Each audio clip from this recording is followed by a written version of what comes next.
Hey everyone, it's your professional sarcastic man and seeker of attention, Oz Chris here with a review of Mighty Morphin Power Rangers Shattered Grid number 1, the finale to the Shattered Grid event. And I gotta say, I liked it, I enjoyed it. I will also give my final thoughts on this event so far. And warning, this is going to be a spoiler review, so if you haven't read it yet, come back later to this video, or if you have read it already or just don't care about spoilers or being spoiled, then please continue. So starting off, Yellow Ranger from Super Mega Force is defeated. Good. 10 out of 10. This comic is good. Buy it right now. I'm kidding. So continuing on from the previous issue, the pretty much the Ranger Army is launching their final assault on Drakkon, and they get the idea to combine their Zords, similar to how Drakkon had the Grave Zord, the Ranger Slayer had the Grave Zord, and it was just a mismatch of just different Megazords put together, which is a good idea, but in the end, Jason seemingly sacrifices himself to destroy the tower, which in turn removes all of the Ranger Sentry's powers. But Drakkon arrives as usual. Well, not as usual. Drakkon arrives and, as usual, ruins everything. And suddenly we're taken to this almost peaceful alternate universe where Drakkon is like the son of Zordon and Rita. Their dog is Doggy Kruger right there, and he's a superhero. He is God. He is now living in his perfect utopia where he is worshipped as a god, and he pretty much is a superhero. Like, he does the Superman, like rip the shirt open to show the emblem. So in this universe, Jen is helping him with the Dragon Zord and Tiger Zord to fight off against these kind of spirit animals, and he just pretty much is Superman. Like, even with that, like the comparison, he's flying around just punching the animals. He's pretty much Superman at this point, but his perfect world starts to crumble as he sees manifestations of the Mighty Morphin Power Rangers, Tommy Oliver, and it's revealed that Tommy didn't die, and that all of these monsters attacking like Drakkon's Utopia is just kind of manifestations of how would I say it, of Drakkon's weakness, as to say, and it is explained later on,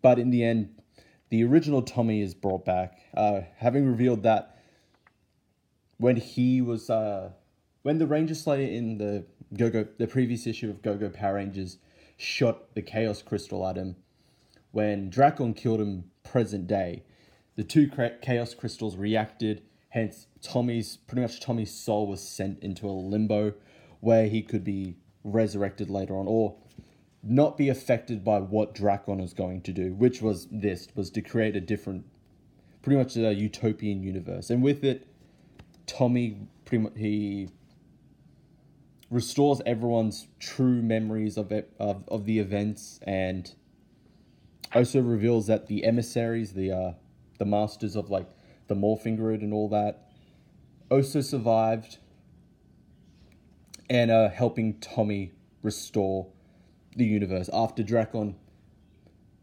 gained access to one of the most powerful objects in all of existence, the heart of a master, destroyed the multiverse, made it one. So pretty much Drakkon had his own Crisis on Infinite Earths and just turned everything into New Earth, pretty much. And in the end, Drakkon is defeated because it's a very cheesy way of how he's defeated. It's a very Power Rangers-esque way how to defeat him. It's like, I'm stronger than you because I have friends. Friendship is true power, not the power that you were seeking. Pretty much. It's cheesy. It's a very Power Ranger thing. It's just like, friendship is the only power that you ever need. Hence why we're a team and all that.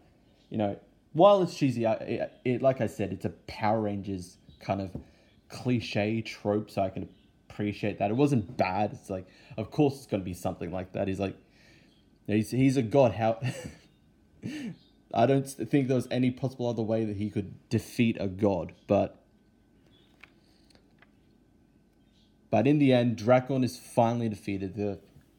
His powers are taken away from him, but Tommy offers to give him the chance to redeem himself, and Drakkon refuses. And in the morphing grid, they're given the chance to pretty much restore the multiverse with their powers, and them the Rangers, they're channeling the powers. They can restore the multiverse. They could either choose to restore it in a way that it says here, existence, as the emissaries say, existence would be returned to its original form as best it can be, though some changes may be inevitable. The multiverse has been broken apart, and like a shattered pane of glass, it will never fit back together as exactly as it was. So they have the chance to restore the universe. There is the possibility that Drakkon in his world could return, could be restored as well, and the possibility that not everything is going to be back to normal. But as Power Rangers, they accept the risks. They're saving the world. We're saving all of them. And that's it. And then they've also included a little preview to the start of Marguerite Bennett's run, number 31. So overall, this issue, I did like it. I know it had a cheesy way of defeating Drakkon, like with the power of friendship. But that is a Power Ranger thing. It's just like, we're friends. We work alongside each other. We're a team. There is no I in team. You can always depend on your friends to help you. So, I could appreciate that. And overall, I've liked Shattered Grid. So my final thoughts on Shattered Grid as a whole, I liked Shattered Grid, but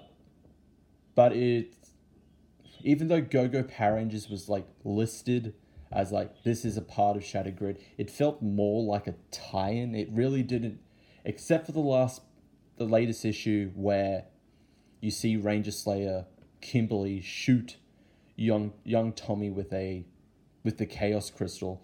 Apart from that, it really didn't have anything to do with Shattered Grid as a whole. This was mainly a Mighty Morphin Power Rangers event, not an event for both of the comics. But I still liked the story going on in Go-Go Power Rangers as well. So, final thoughts. I definitely liked it. I wish we could have seen more of like the other Ranger teams have a part in this, as it's supposed to be a huge Power Ranger event. But like I said, it's mainly centered within Mighty Morphin Power Rangers. So of course they're going to be the focus. I mean, it is their comic, so of course they're going to be the focus. Which is not a bad thing, but could have done a bit more with like showing the other teams as well. We did in a way with Jen from Time Force and then Lauren from Samurai. They had big parts to play in the story itself. So we've got that. So I liked it. It was a good event. I definitely did enjoy Shattered Grid so far. Hopefully, Marguerite Bennett can continue the good work Kyle Higgins has done. I think this is Kyle's last issue with Mighty Morphin Power Rangers. He's done incredible work with the comic, with the series. Be sad to see him go, and hopefully Marguerite Bennett can continue these good work. And having read this, I now understand why. From number 31 onwards, it's a team composed of Rangers from different series. They're kind of going with the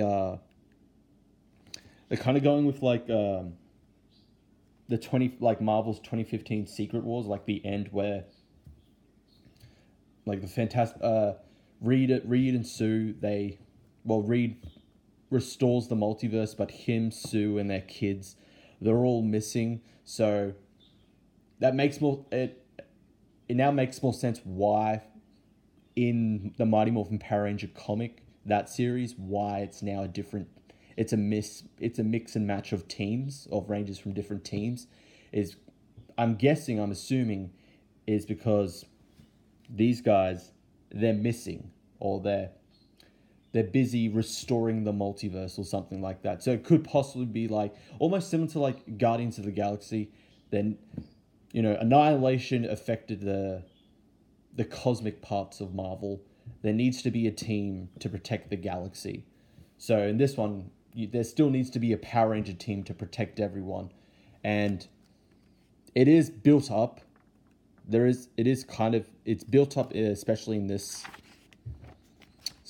page, like before it goes into Drakkon's Utopia universe, where you have the Ranger Slayer, you have the Dark Ranger, you got Andros, and you also have the Yellow Zeo Ranger as well. So them being a team together as well, and them being on pretty much the prototype of Terra Ventura. I think that's what it was called. I can't remember. There's a lot of things to remember from Power Rangers. But yeah, as shown with the preview, it's pretty much hence why they're going to be a new team. Hence why they're going to be headlining the Mighty Morphin Power Ranger comics. I assume, until I actually read issue number 31. That's my assumption. They're the sole survivors for now, and they need to pick up the reins, take over, while Mighty Morphin Power Rangers, that team is missing, which makes sense.